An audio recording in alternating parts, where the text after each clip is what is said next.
നിലമ്പൂർ ഉപതെരഞ്ഞെടുപ്പ് സ്ഥാനാർത്ഥി നിർണയവുമായി ബന്ധപ്പെട്ട് കോൺഗ്രസിൽ അനിശ്ചിതത്വം തുടരുന്നു. സ്ഥാനാർത്ഥിയെ തീരുമാനിക്കുന്നതിൽ കടുത്ത ഭിന്നത നിലനിൽക്കുന്നതിനിടെ നേതാക്കൾ കൊച്ചിയിൽ കൂടിയാലോചന തുടരുകയാണ്.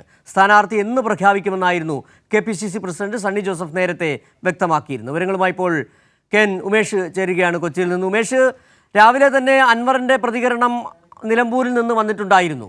നിലവിൽ നമുക്കറിയാം UDF സ്ഥാനാർത്ഥിയായി UDFിലേക്ക് വരുമ്പോൾ അൻവർ മുന്നോട്ട് വെച്ച ഉപാധികളിൽ നിന്ന് VS ജോയിയെ സ്ഥാനാർത്ഥിയാക്കണം, ആര്യാടൻ ഷൗക്കത്ത് ആകരുത് സ്ഥാനാർത്ഥി എന്നതായിരുന്നു. ഏതായാലും UDF വല്ലാത്ത പ്രതിസന്ധിയിൽപ്പെട്ടിരിക്കുകയാണ് ആരെ സ്ഥാനാർത്ഥിയാക്കും എന്ന കാര്യത്തിൽ. സ്ഥാനാർത്ഥി, അതായത് ഉപതെരഞ്ഞെടുപ്പ് തീയതി പ്രഖ്യാപിച്ചാൽ ഉടൻ സ്ഥാനാർത്ഥിയെ പ്രഖ്യാപിക്കുമെന്നായിരുന്നു കോൺഗ്രസിൻ്റെ UDFിൻ്റെ നേരത്തെയുള്ള പ്രഖ്യാപനം. എല്ലാം പാളിയിരിക്കുന്നു.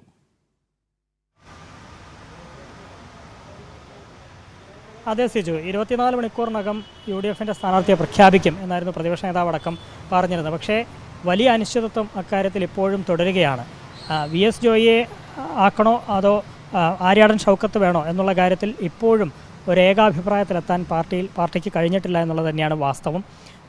ഈ VS ജോയിയെ സ്ഥാനാർത്ഥിയാക്കുന്നതുമായി ബന്ധപ്പെട്ട് വലിയ ചർച്ചകൾ, കൂടിയാലോചനകളൊക്കെ നേരത്തെ ഉണ്ടായിരുന്നു. എന്നാൽ പിന്നീട് ഷൗക്കത്തിനെ സ്ഥാനാർത്ഥിയാക്കണം എന്നൊരു അഭിപ്രായം ഉയർന്നു വന്നു. പക്ഷേ ആദ്യം കണ്ടതിനേക്കാൾ വലിയ പ്രതിഷേധം ഷൗക്കത്തിനെതിരെ ഉണ്ടാകുന്നു എന്നുള്ളതാണ്. പ്രത്യേകിച്ച് മുസ്ലിം ലീഗിനടക്കം വലിയ വിയോജിപ്പ് അക്കാര്യത്തിൽ ഉണ്ട് എന്നാണ് മനസ്സിലാക്കുന്നത്. അതുകൊണ്ട് ഇന്ന് രാവിലെയും KPCC പ്രസിഡന്റ് സണ്ണി ജോസഫ്, നേതാക്കളെല്ലാം കൊച്ചിയിലുണ്ട്. KPCC പ്രസിഡന്റ് രാവിലെ മാധ്യമങ്ങളെ കണ്ടപ്പോൾ ഇന്ന് തന്നെ പ്രഖ്യാപനം ഉണ്ടാകും എന്നുള്ളതായിരുന്നു അദ്ദേഹം അവകാശപ്പെട്ടത്. പക്ഷേ അതുണ്ടാകുമെന്നുള്ള കാര്യത്തിൽ ഇപ്പോഴും അനിശ്ചിതത്വം തുടരുകയാണ്.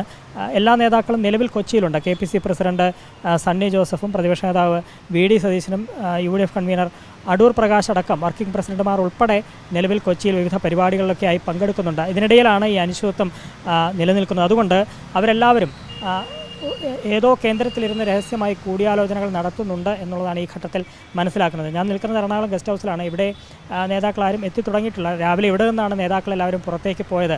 അതിനുശേഷം ഇവിടെ ഒരു കേന്ദ്രത്തിൽ ഇതുമായി ബന്ധപ്പെട്ട കൂടിയാലോചനകൾ നടത്തുകയാണ് എന്നാണ് മനസ്സിലാക്കുന്നത്.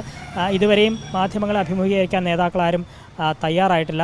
അല്പസമയത്തിനകം തന്നെ നേതാക്കൾ ആരെങ്കിലും ഇവിടേക്ക് ഈ ഗസ്റ്റ് ഹൗസിലേക്ക് വരുമെന്നാണ് പ്രതീക്ഷിക്കുന്നത്. ഇന്ന് വൈകിട്ട് 4 മണിക്ക് ഈ നേതാക്കളെല്ലാം പങ്കെടുക്കുന്ന ഒരു പൊതുപരിപാടി എറണാകുളത്തുണ്ട്. അതിൻ്റെ ഭാഗമായി